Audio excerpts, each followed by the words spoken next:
website explaining the confusion between the two nations, and the staff of the Slovakian and Slovenian embassies have to meet once a month to exchange posts sent to the wrong address. Surely, with names so similar, there must be a connection between the two. Both countries exist from bigger countries breaking up, with Czechoslovakia breaking into the Czech Republic and Slovakia, and Yugoslavia breaking up into Bosnia and Herzegovina, Croatia, Kosovo, Macedonia, Montenegro, Serbia, and of course Slovenia.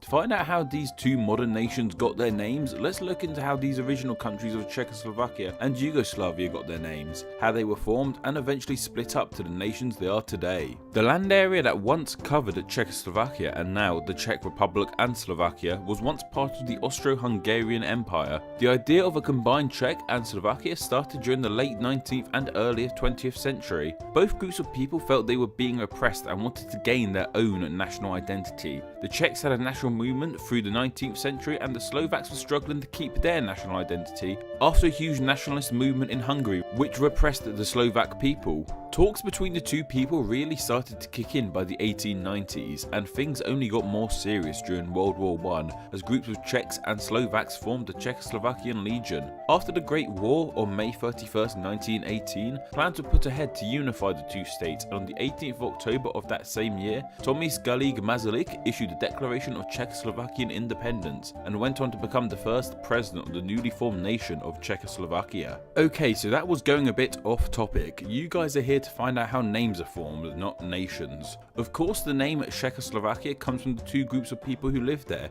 the Czechs and the Slovaks.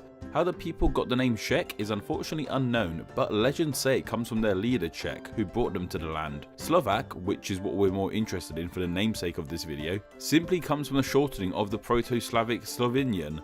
And if I said that wrong, I seriously apologise. I'm just going with what Google Translate told me to say. By the late 20th century, the nation of Czechoslovakia was waning. Some had felt that this was inevitable, but others feel that there were factors that played into the separation. However it happened, what we do know is that it was completely peaceful, and the separation of Czechoslovakia was approved on the 31st of December 1992, and on the following day, one nation split into two, the Czech Republic and Slovakia, with each country keeping the names that reflect on the people who live there. Moving on to Yugoslavia, this name comes from the Serbo-Croatian Yugoslavia, which in turn breaks down into Jug, meaning south, and Slavia, meaning the land of the Slavs, coming together to mean the land of the southern Slavs. There had always been an idea of unifying the South Slavic nations dating back to the 17th century, and in 1918, in the fallout of World War I, the nation was first formed under the name the Kingdom of Serbs, Croats and Slovenes. But in 1929, the king assumed dictatorship of the land and renamed it to the Kingdom of Yugoslavia. The nation eventually split up due to political upheaval in the early 90s, with Slovenia, the country we are most interested in for this video,